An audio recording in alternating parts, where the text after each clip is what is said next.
I'm Naomi Hopple, and this is Vibrant Sunshine Behind the Scenes.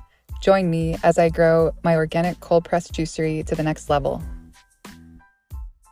As a lover of podcasts, I started this show because I noticed a significant gap in the voices of small business owners like me. So oftentimes, brick and mortar business owners are invisible. We exist behind the scenes, and our struggles and triumphs are uncelebrated and unseen. My hope is that this show will inspire other entrepreneurs as I document and share my own journey. Thanks for being here. When I started the Pittsburgh Juice Company back in 2013, I didn't really know what I was doing. I knew how to make juice at home for myself. I didn't know how to run a business. What I did have was a propensity for figuring things out, an audacity that only a returned Peace Corps volunteer could have.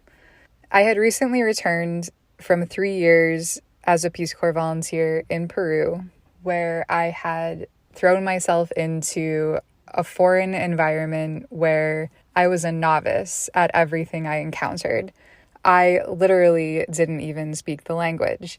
So coming from this unsure footing and having to find my way without feeling prepared was something that would serve me better than I could have ever imagined in the journey of entrepreneurship.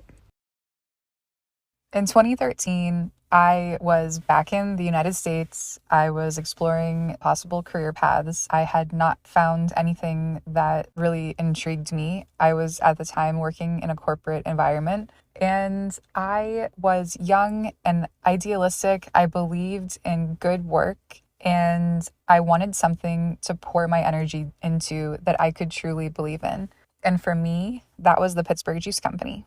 It was clean, it was organic, it was fruit and vegetables, it was people, it was community. When we opened, we were very small, modest, a humble operation that existed essentially as an amenity to my brother Zeb's yoga studio that was next door.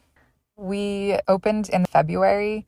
It wasn't the plan. It's just sort of something that happens. And now in my decade of experience dealing with construction projects, I understand that in most cases, construction does exceed its allotted time frame.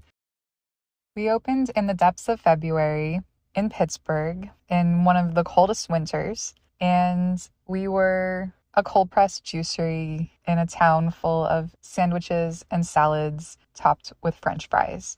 Thankfully, the hot yoga studio next door really kept us going. We had a built-in clientele of people who made juice themselves and people who believed in wellness and health and the power of eating things that were grown fresh from the ground. And over time, we slowly built, we diversified our offerings and just put a lot of good, solid work into what we did every day, improving our packaging, improving our product. And we opened our first resale location. We ramped up and we got everything going with a more diverse menu. We realized that we just didn't have enough space in the 350 square feet in our flagship store. And my brother is actually the one who said, hey, why don't we look at a new space? Like, why don't we find a new place for the juice company? And that's sort of how this began. We did find a space. It was an old rock and roll pub, and it needed so much work. And we kind of dove into it. That was back in 2015.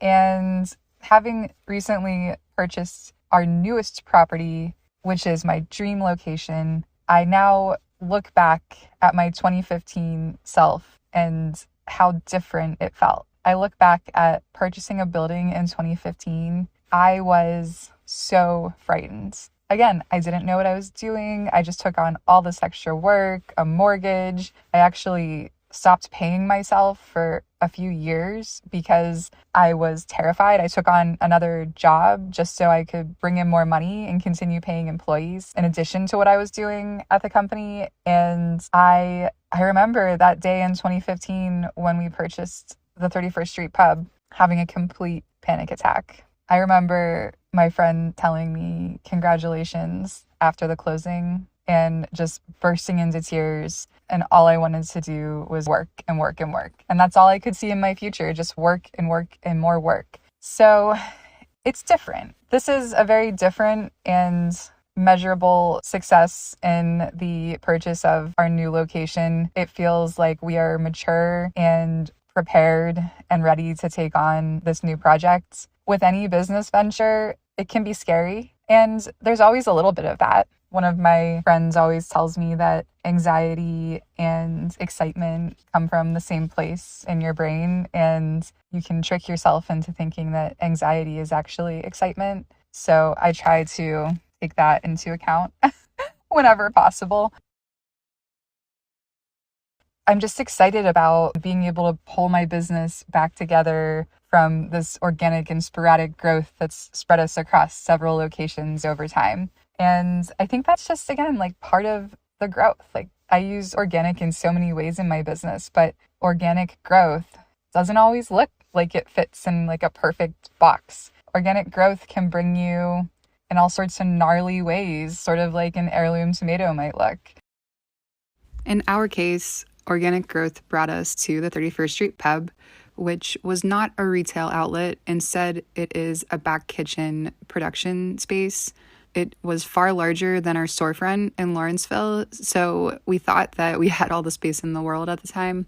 But as time went on, we found that in addition to our production kitchen, we needed refrigerated storage. So we were able to lease refrigerated storage in sort of a handshake deal with another business owner who is really a supporter, and we're super grateful for the opportunity. However, it's just not great to have your entire business based upon a handshake deal. And I knew from the beginning that it was a temporary option. We had to find something more reliable for the long term if we were to continue to grow our wholesale business. So as the business currently stands, we have our retail storefront, which is our flagship store in Lawrenceville. We also have our production kitchen, which is about 3 blocks away from our retail storefront. And from our production kitchen, we juice organic fruits and vegetables. We make the majority of our raw vegan food products. We also pack orders for our wholesale customers, and we have all hands-on production days where we juice and juice and juice and bottle up lots and lots of juice and send it out to our wholesale customers. Our cold storage facility is another 10 or so blocks further away into the Strip District. So as you can see, the business as it stands is inherently complicated. We have a lot of people doing really good work, but no one sees each other doing the work, which becomes confusing, and it adds so many levels of complexity and complication and obstacles in terms of training and understanding the company that you work for. So this move to our new location is going to enable us to bring everything back under one roof again. And it's going to enable a better team dynamic. It's going to enable more offerings in terms of coffee, soup, sandwiches, salads, all to go along with the juices and the smoothies that we provide already. And it's going to eliminate a lot of running around, a lot of, oh, shoot, I forgot that one thing on the list and I have to run back to the production kitchen and run it back up to Lawrenceville. No big deal, except then on the way you run into traffic and it becomes a bigger deal than you would have imagined or even really think about. These small details add up over the course of a day, a month, a year in business. So for so many reasons, this new location, this tying it all back together again, is the move that I have been waiting for, dreaming of, and planning for now for several months. This week at the new location in Aspinwall, we are cleaning out. There were a lot of things left behind by the previous owners. Some of it is useful and we've found ways to repurpose and reuse, and some of it we've had to clear out. In addition, we're working with the planning and the zoning committee to sort out how many parking spaces we can get out of the existing parking lot. And the parking spaces will directly influence how many seats we're allowed to have in our cafe. So this is also going to affect how much of our business is going to be grab and go versus seating. I'm joined today on the podcast by my son, Rowan. He is almost 11 months old, and he has quite a lot to say usually, but he seems very interested in the subject matter today. So, with that said, I think it's time to go, but can't wait to talk with you next time.